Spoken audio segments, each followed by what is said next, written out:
And here's a small promo for the book that we put together with Brian Southwell and MLIS last year. But since we're running late, I will dive right into it. Dr. Sheble, there's an echo. I was wondering if I was the only one that heard that. Let me just double check here. Maybe we can. I'm going to mute Sandra's mic for a moment here and see if that will help. Okay, go ahead.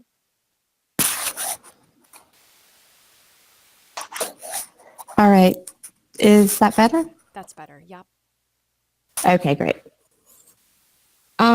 So fake news. My, I guess, idea or ideal of fake news would be the Onion, the satirical newspaper, and they really do try to be fake news. And they do a good job of it.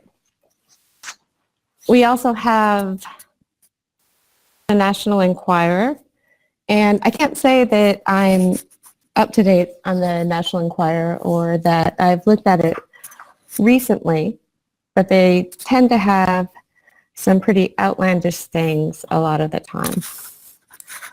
But sometimes maybe there's a grain of truth there. So what is fake news? In some ways, it might be a news story that alarms a broad segment of the populace. You are now muted. Or it might be these kind of clickbait newsmercials that you see at the bottom of a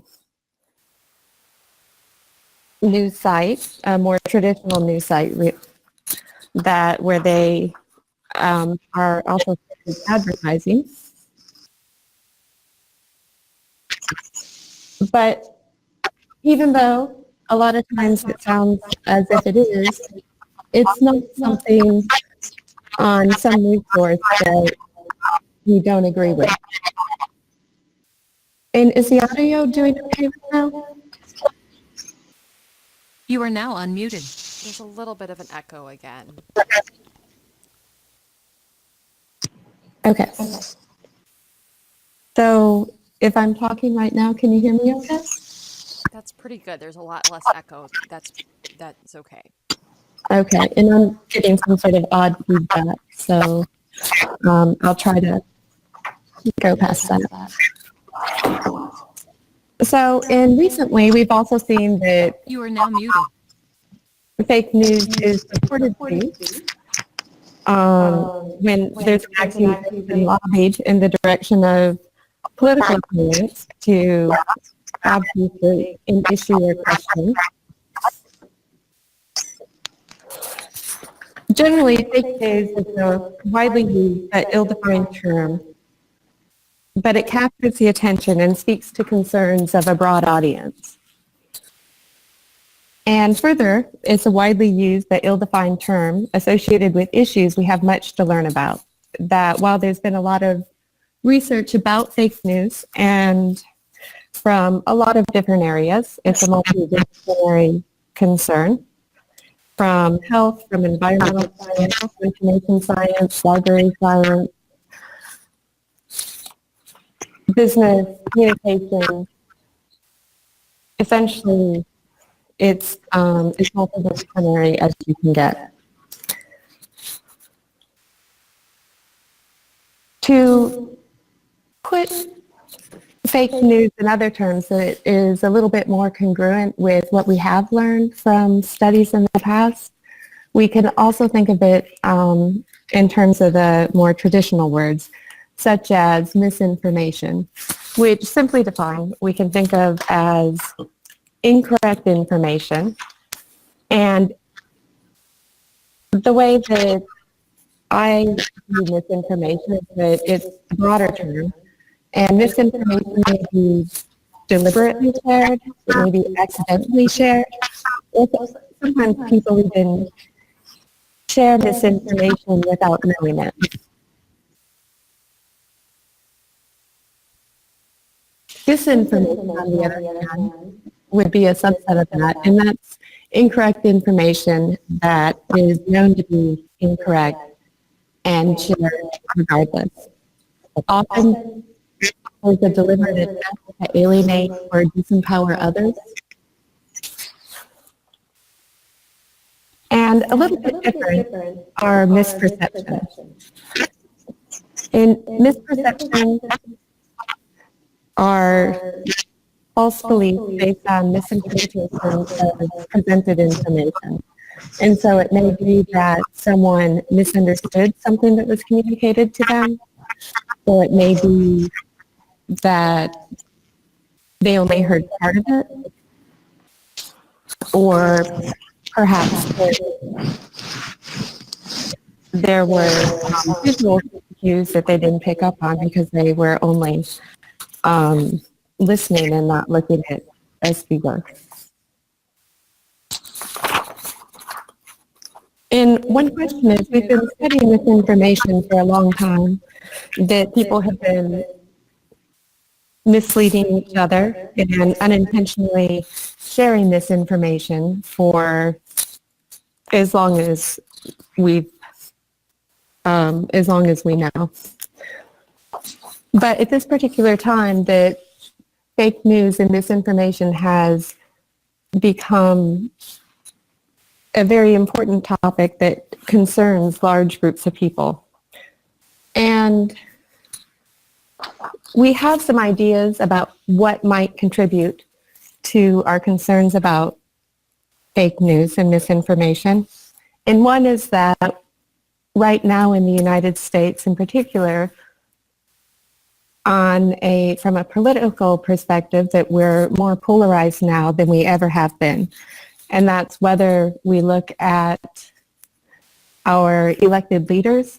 The graph here with the trails shows voting behaviors over time from 1975 through part of the Obama years, and you see that the blue and the red nodes, which represent the senators, overall are getting farther and farther apart. And this is based on their voting records, and that means that there are fewer and fewer times when our elected leaders cross over the aisle and vote with the other parties. The two pincushion looking balls on the right is from blog posts, and this shows with political blog posts, the red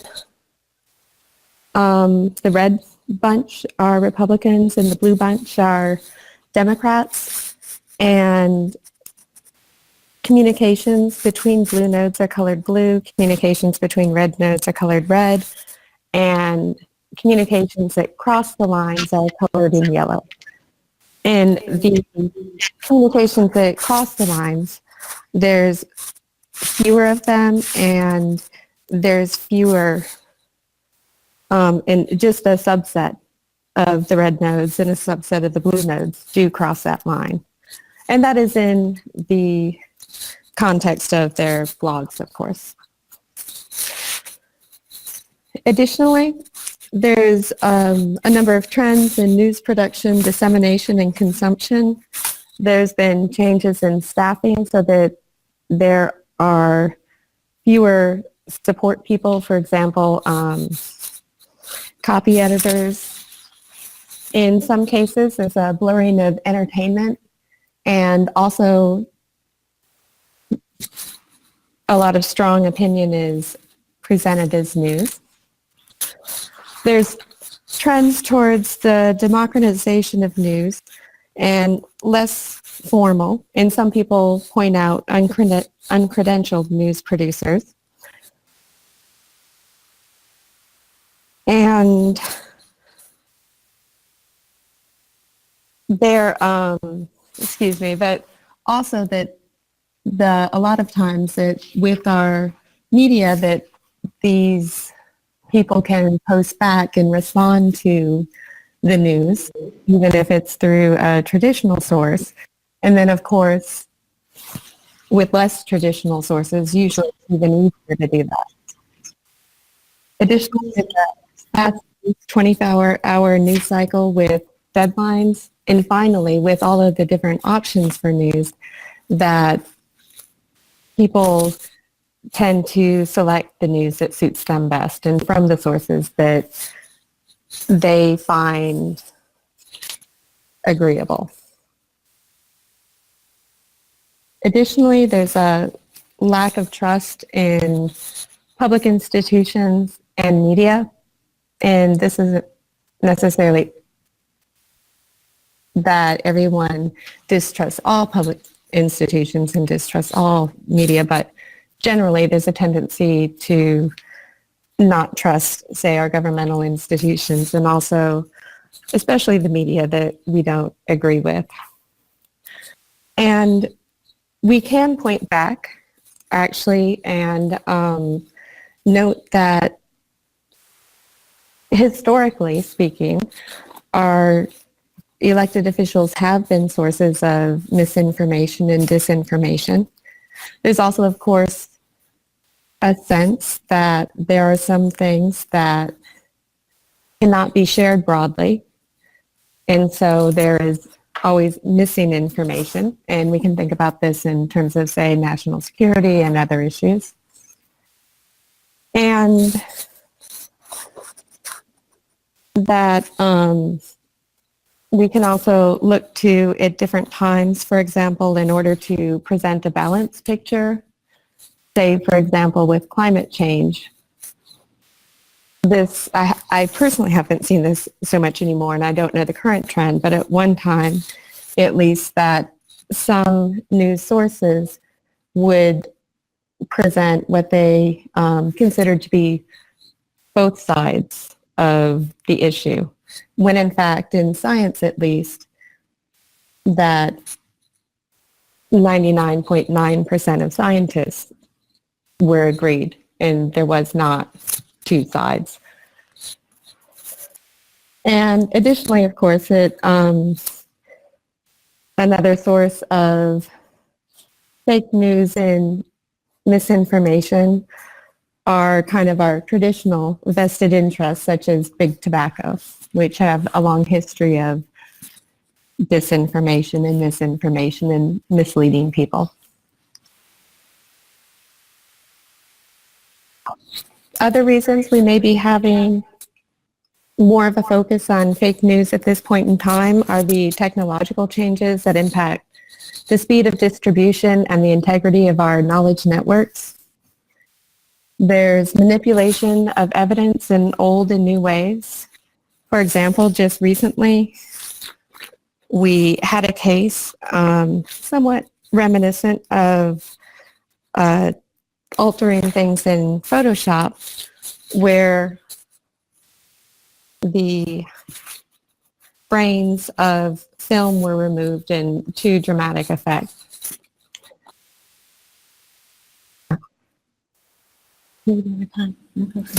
Similarly, and I'll just play this quickly.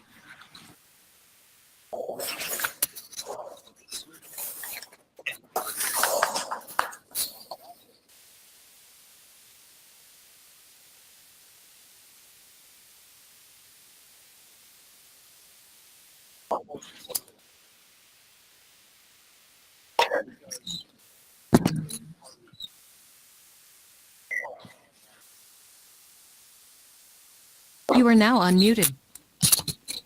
Dr. Sheble, the audio isn't working.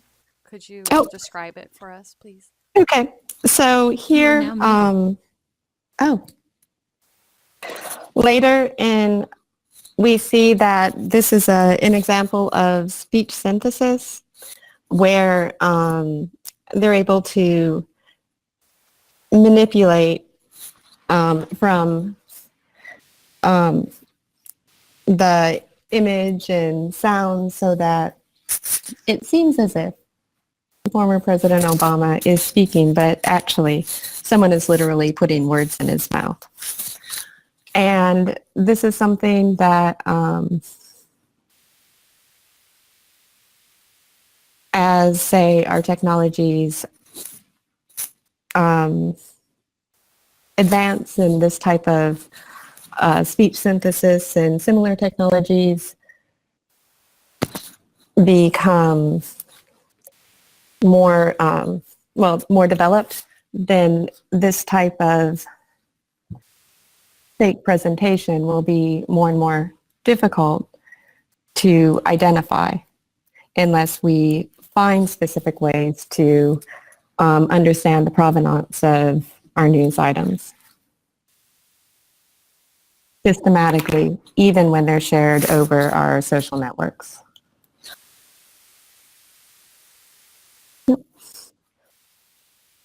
Oh, sorry.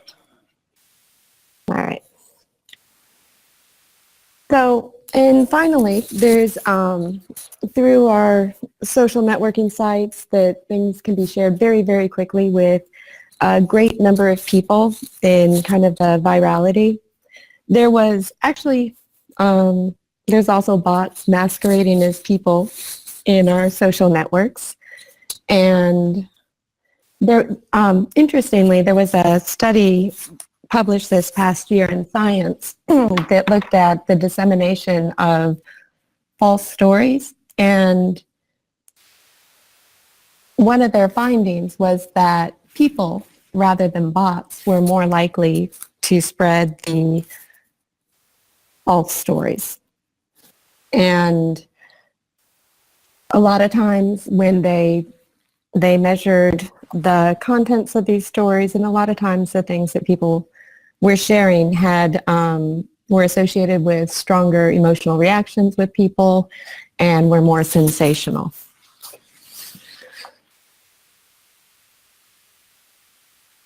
And even more than this, we have personalization so that we're fed things particular to ourselves, and that's not only in commercial realms, but even, say, with political messages, that they can be tailored to us or people very, very like us. On the population level, this has some similarities to the search algorithms that kind of hyperbolize the biases and emphasize them. And by doing so, that they actually present ideas and information as if they're substantiated or plausible. So some remedies for misinformation. What can we do to combat this phenomenon? Some people have discussed maybe that a really good solution would be to stop misinformation before it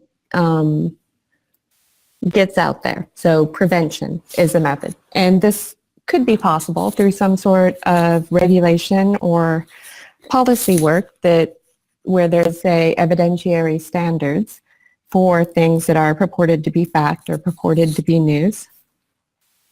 On a more personal level, there's the idea that before we share something that is so easy to share, asking individuals just to stop and think and take a breath before they do that and evaluate the misinformation in front of them. And some of the ways that we can think about doing that is with identifying and teaching people to kind of look out for different types of misinformation, different types of disinformation.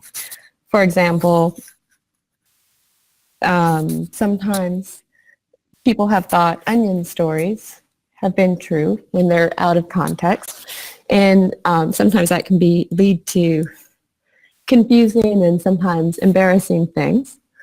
But say to be able to recognize common types of satire even when they're out of context. And also to be able to look for misleading content or content that is posted by imposters, fabricated content such as that we saw of Obama. There's also, as far as like identifying fraudsters, Amelia Acker's done some really interesting work on datacraft, where she identifies different attributes of social media site actors that people can look for. And that'll be in the notes, so you can look at that afterwards. It's definitely worth a read, I think. And also we can evaluate the item in front of us. For example, we can check the date. And here, an obvious one, even though this is from a newspaper that says there are 4 B vitamins in your smokes, experts say, we see that that's from 1951. So that would be a good, an example of that. And the fourth way is to actually correct after the fact. And there's some challenges to this. For example, just how people cognitively function.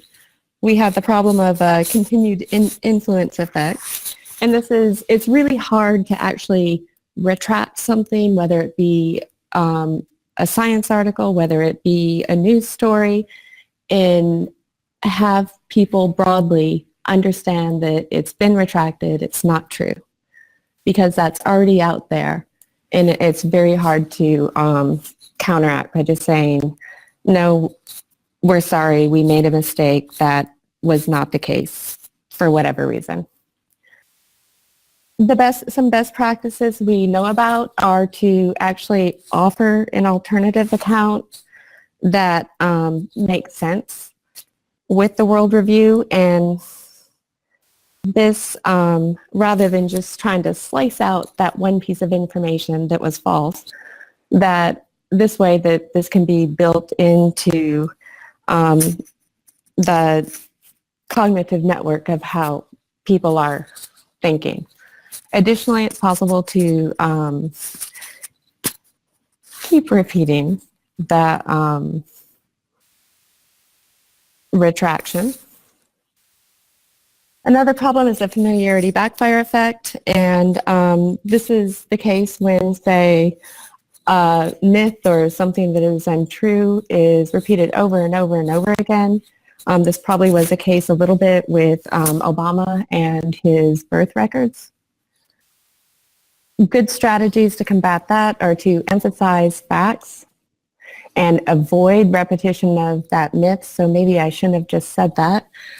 And since I did say it already, and if I was going to say it, I should have at least warned you I was going to say something that wasn't true, because pre-exposure warnings are also helpful in combating these types of myths. And then there's the overkill backfire effect. And this is kind of like Occam's razor, where we really like kind of the simple explanation. And that if there's a lot of details in saying, well, many layers of, say, something that actually happened or the details of what is actually true, it's a lot harder to put all of that in place of this one simple idea. So a good thing would be to simplify that long, involved explanation that's meant to refute the myth, and then also just to generally approach information with a healthy skepticism. And finally, there's the worldview backfire effect. And this is if I see the world in a certain way and I'm presented with a set of facts that are completely against that and very strongly against that, then actually that might end up affirming my worldview, and say I can find problems with the source of that information and poke holes in everything that I heard and just hold on stronger to my pre-existing beliefs. And this is actually something that's really, really difficult. One potential way to combat it is to present the information in a way that's actually congruent with the person's worldview. And so, in other words, not to be combative and not to be challenging, but to show the synergy between the worldview and the certain set of ideas. And from a community perspective, I think Sandra Svoboda has some ideas about what else libraries might do.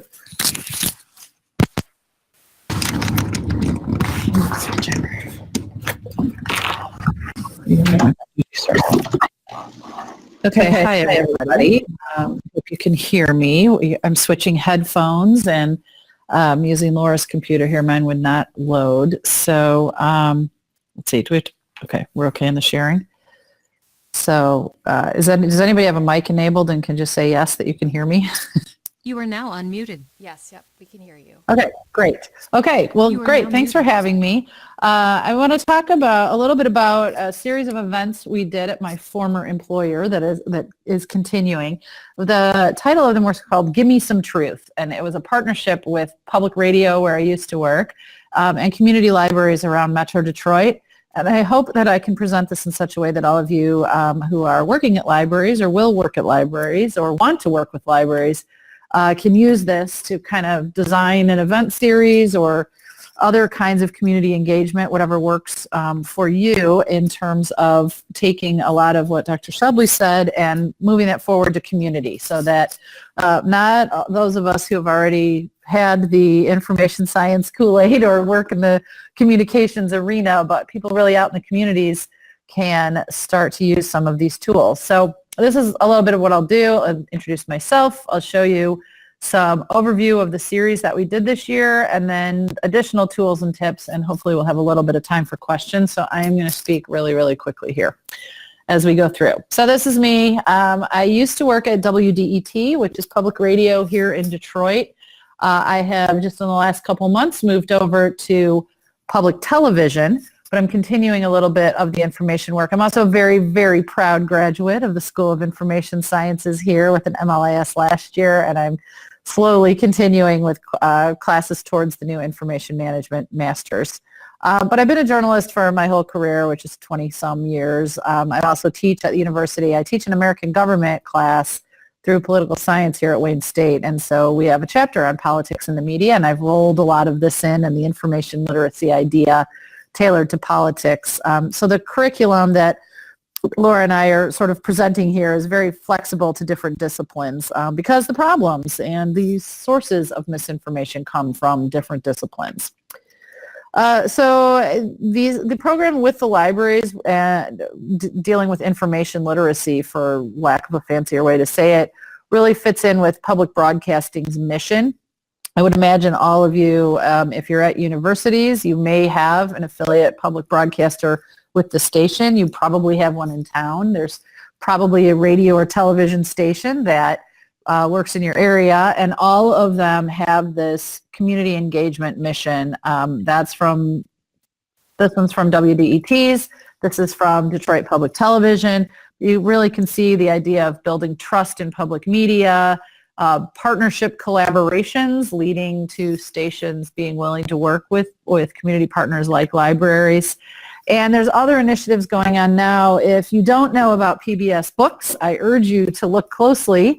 There are hundreds of author interviews out there that are available to libraries. Are going to ramp up on engagement in 2019, as well as a new program that has Knight Foundation backing. I am not directly involved in it at Detroit Public Television, but if any of you listening are in the metro area or Michigan, we are looking for community partners in that regard for how this program is going to roll out. And I apologize, I don't have more details, but this all kind of rolls into libraries are wonderful. I mean, we all know how great libraries are, but public broadcasters in particular are really learning it, and there is some funding behind that for them to create those partnerships. So the Truth events, the Gimme Some Truth series at WDET in 2018 was part of the station's work with the Detroit Journalism Cooperative. That is a consortium of nonprofit media that originally formed to cover the bankruptcy and have continued to tell stories and do community engagement in Southeast Michigan around issues for Detroit and its revitalization, but also really community-based reporting and storytelling. And all of that is made possible by the John S. and James L. Knight Foundation.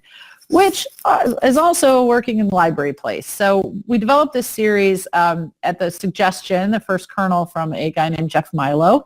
He works at the Ferndale Area District Library here, which, if you're not familiar with Detroit, is just north of the city. He came in and wanted to blend his passions for library and for radio and media. And what happened was then I became the moderator and host and lead organizer, although Jeff certainly helped. And a lot of these resources are at wdet.org/truth. It's not a fully updated page, but we'll get that taken care of. You can see a lot of what we did there as well. We included 7 events in Metro Detroit over the course of 2018. We started in Ferndale, partially because Jeff worked there, also because they were a super engaged library and were really, really great to work with. So collaborative partnership, we aimed at families for that, and had all of these particular goals in mind. And I'm not going to read these slides. I know you're going to get them after this, so please excuse me for kind of blowing through some of these, but I want to get to all of it and leave some time for questions. So we partnered with not only the library, but the Fabulous Ferndale Forum, which is a Facebook group. So they were able to help promote the event and also provide a speaker. One of their moderators is a former journalist, so he sat on panels of the event. As we put it together, this was sort of what shook out. WDET took the program itself was 2 panels. So this is sort of reverse order because we did the library and schools panels first, which the library organized. I'll show you who was on that. The library also handled the site logistics. What room would we be in? The microphones that would work. They streamed the Facebook Live on their channels. They did a lot of social media promotion, and they helped with the handout content.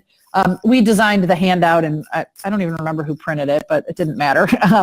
WDET organized the panel of community representatives. We had a sergeant who's in charge of community engagement in that community.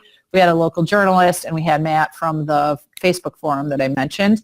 I moderated the event, so I kind of did the overall introductions and introduced the panelists and had questions for them or led them into their opening statements, and then sort of handled audience questions. WDET radio station also did the Eventbrite registration. We shared all of that information with the library and did our own promotions both on air and online. These are just some of the examples of what we did for each of the events in each community. That tile in the upper left was something that the station designed. It was highly shareable on social media, colorful, flashy graphics, and then these were just some of examples of, I believe these are both, no, one's Facebook, one's Twitter, of things that put out. Ferndale did a great job of catchy little graphics like this of building audience, and I think they were the highest turnout that we had. We also did a press release that a couple of media outlets picked up. So, Laura talked about the reasons we have fake news. Well, we can use some of those to our advantage, and that is that media organizations are very, very short-staffed, and they are always looking for content, especially for things that promote their own causes, like information media literacy. So we got some good traction on, a few event announcements and coverage in some of the smaller local newspapers. So don't feel like you have to go big with these. It was really the local papers that were communicating about these events.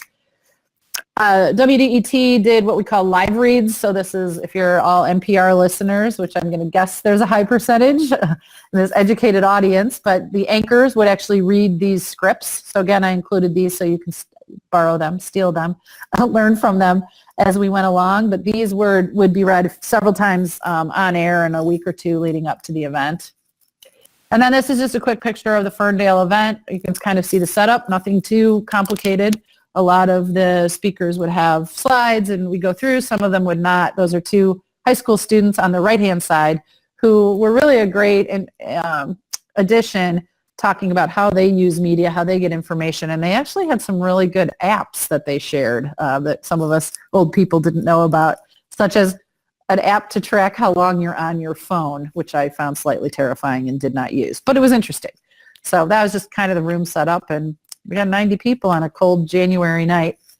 This is an example of the specific speakers that we had for that Ferndale event with their titles. I will say as we went along, this is Plymouth District Library Director, who is also a Wayne State SLIS alum, but partnerships were really the key, and early communication, who would do what, and then we would just kind of do our own thing and do most of it by email. I didn't even really visit the sites before we did the events, trusting in the libraries, like how many people would it be, what would the microphone setup be. I would kind of prep the speakers, like tell me 2 questions you want me to ask you. Here's what I'm looking for. Some of the police agencies involved were a little bit confused at first, but when we explained to them the role that information plays in law enforcement's activities, both helping and hurting it, they were very much on board. So most of the local police departments had somebody, they have somebody who's doing more kinds of community policing and engagement, and they were happy to provide somebody, again, a little bit of coaching for what we were looking for.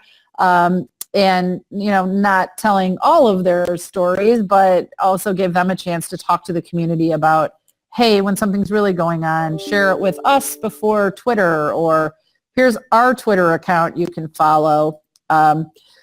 This rolls into this is the sort of master list of titles of people who were our panelists. I would point out, of course, we had university researchers and librarians, and the local library always had somebody that at least gave the introduction, if did not speak on a panel. Police administrators I talked about. We had people from municipalities talking about what they use to communicate directly with their residents. Journalists, of course, when we did the Wayne State one, we had the university web content administrator and the editor of the student newspaper, as well as the police chief, who all contributed to information needs and dynamics in with their particular organizations and communities. This is just sort of a basic, generic, what we call a rundown of what the panels would cover.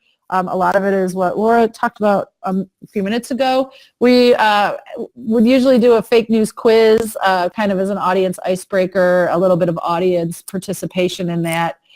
So again, I'm going to share these. So we'll go back through. I think the real keys to replicating this event is that the curriculum, so to speak, is very flexible. If you have a speaker in your community who wants to talk about, the library has a great example of a Twitter campaign they did. The school district has a well-developed Facebook page. The police department is building out Nixle and looking to promote that or get input from community. It can be very much driven by what the speakers are looking for, but also the audience, to do some engagement ahead of time, ask for questions, talk to the audience. Simple as talking to the audience members when they come in and what they're looking for. There were some differences between communities in the level of sophistication or the involvement of different agencies, but there were a lot of commonalities, and so I'm going to show you just sort of some slides on this content. Again, some of which is what Laura talked about, so I won't take a lot of time. Obviously, we had to sort of define what fake news is and walk through that. Again, in a less academic way a lot of the time, but it depended on the audience. We talked about why fake news now, what's the timeliness of it, all of these reasons. Who is creating fake news, and in some cases, why?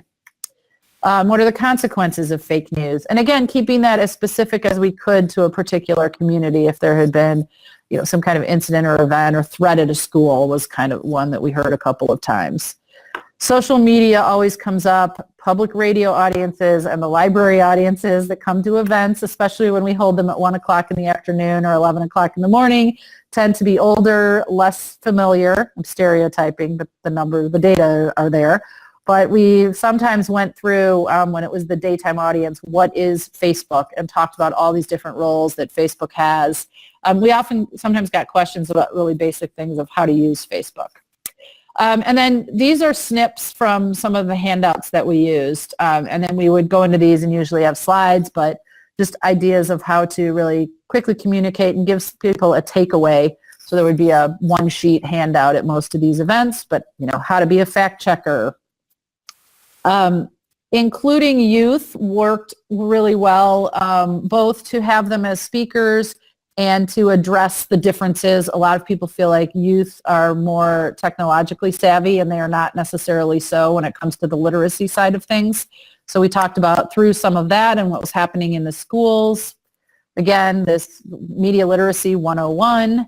There's a really great book on the history of propaganda called The Attention Merchants. and it has a great subtitle. But I drew from that sometimes. It's okay. I also drew from whatever I had read last in some of my presentations, so keeping things up to date. And then understanding the audience role, very important. You know, you're dealing with a live audience there. It makes them feel engaged and sort of empowered in what their role in this is. It's not just the big bad media organizations or politicians that are putting all this information out. It has to do with the sharing aspect and what you choose to believe or talk about with in your neighborhood. Again, more tips or like sort of bullet points on the media literacy idea. And then sometimes we just got into like a good old Google search will help you find resources and keep up to date, not only for the audience in checking things, but also for us as we put these events together. A few more places as we move to just how you may plan an event. I want to leave a couple minutes for questions here.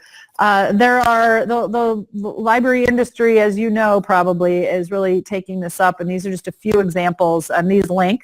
So the University of Michigan Library's Research Guide to Fake News. One of our repeat speakers are actually two women who teach a class. And so they spoke at several of our events and shared this research guide and some of the curriculum from their course. And so that is what that leads to. But this is by no means the only university research guide that is up. The Special Libraries Association I actually attended, and that is a link to a write-up about their part of their session that you got to scroll down, but where they talked about fake news and library engagement. And then the American Libraries Association also has this special report that's out there that can help you put this together. So these are just a few more of the samples. These were in handouts that we gave, kind of making them engaging. Also links, just giving people simple takeaways, and also putting our branding, of course, on it. This is from the museum. You may have seen this. Oh, and then going through some of the websites that people have great access to, Redfeed, Bluefeed, all of these you probably know, Wikipedia, Google, I talked about, Snopes, Fact Check. Some people have not heard of these, so to put these on a handout and in some cases walk them through it seemed to be helpful. So if you are thinking about hosting an event, just a couple more tips that I have.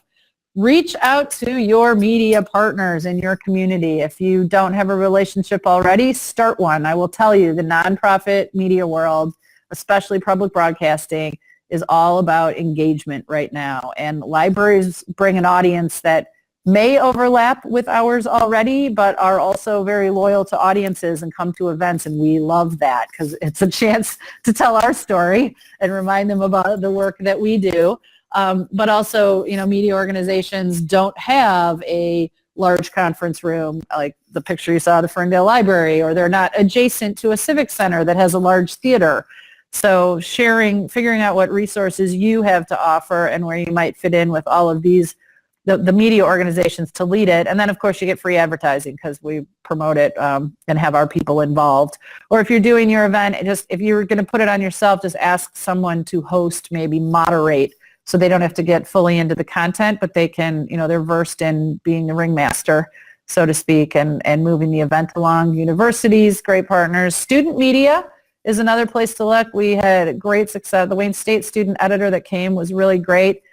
Experts in the field are found in a lot of places. And then one thing we did, especially in the daytime sessions, was the SAFE program from Wayne State, which was a little bit of we kind of shimmied it into this program, but it was really, really great content. The program is free and talks about helping specifically senior citizens, but I learned a lot about credit ratings. The program helps seniors especially recover from financial fraud, but also prevent it. And so rolling that in with that idea of the consequences of misinformation and disinformation in our community these days and how quickly it spreads seemed to work for everybody. It was a little bit of a pivot from the original title, but it was great content. So promoting through partnerships, I talked about that a little bit. Rely on your speakers to promote as well. Basic kind of event tips on speakers and audience, talking to speakers ahead of time. A lot of people will do it and they want to know what you want to know. And so once you explain that ahead of time, the events really all went very smoothly. Giving the audience guidelines, one microphone having a little bit control of the room, but we really did not have any incidents of fighting, arguing, anything like that. And then remember to recap and record what you did, revisit lessons learned for your next event, write it up, share your good news, share your story, record your numbers. It all speaks to all of those annual reports that we all do. So what we have next, my new job at public television focuses on Great Lakes related content and coverage, but also events. And so I am hopefully going to be putting together kind of a fake news about the Great Lakes series of some extent that I can hopefully roll in to another series of events. Maybe there's conference presentations, other speaking engagements around the Give Me Some Truth model. And we've already had requests from other libraries in the metro area to put it together. So if you have any ideas or want to partner, here's my contact information. And then now we are taking questions. And this is my little brag point. We had Garland Gilchrist speak at one of our events, and he's the Lieutenant Governor-elect of Michigan. But this is him, so we got a little extra mileage out of that one. So with that, we can take questions here. You are now unmuted. Thank you. Thank you very much to both Sandra and to Dr. Sheble. You can ask questions in the chat area of the webinar screen.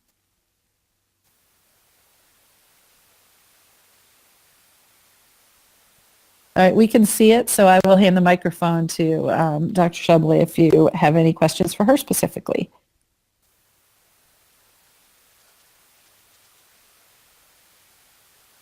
And while we wait, while folks are typing in their questions, I just wanted to remind everyone that we'll be sending a follow-up link to the recording of this event by the end of this week, and then included in that will be any of the web links or any information that Sandra Svoboda and Dr. Sheble would like to share related to the topics that they spoke about today.